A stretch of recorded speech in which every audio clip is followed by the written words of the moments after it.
I actually lived in the Pacific Northwest for a while. Not everyone knows that about me, but I love it and hadn't really had an opportunity to come back somewhat recently. I kind of miss it, you know? Well, not kind of, I miss it a lot. I loved living here, and when the opportunity came up that I could go do a food and wine festival in August in the Pacific Northwest, I said, that sounds awesome because there's a possibility that the sun will be out in August.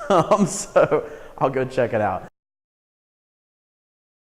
I'm doing a cut of pork that I never knew as a kid growing up. It's called pork steak. And it's like a bisected piece of the shoulder blade.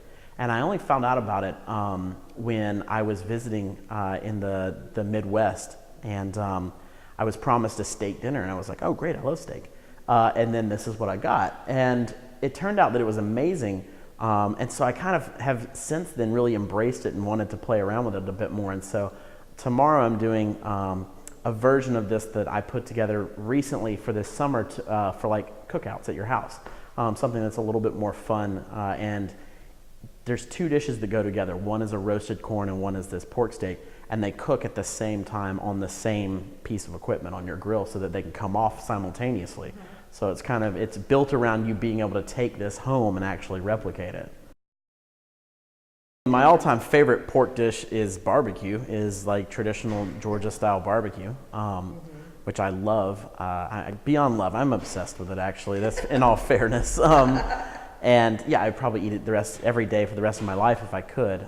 It'd be probably a fairly short life, but be a good one nonetheless.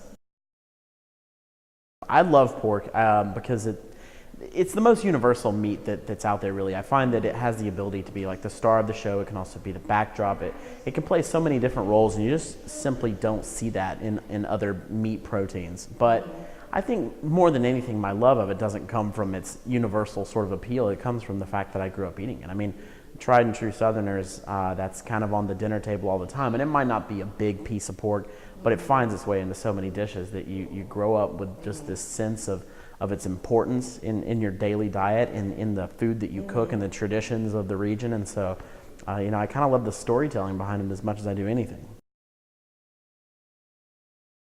My plans for tomorrow are my plans for everything, which is that I will figure it out when the time comes. We write our menu at the restaurant that I own, Woodfire, every single day. I think one of the reasons I did so well in Top Chef is that I excel at that cooking at the moment kind of thing. And I didn't really want to change that very much. I have two loose ideas on what I'll do tomorrow. One of them is sort of somewhat of a signature of what we do. This kind of typifies what we do at the restaurant. The other is certainly not the style of food that we do at the restaurant, but thought it would be fun and appropriate for the Pacific Northwest. And so I'll just let everybody be surprised when they see things tomorrow.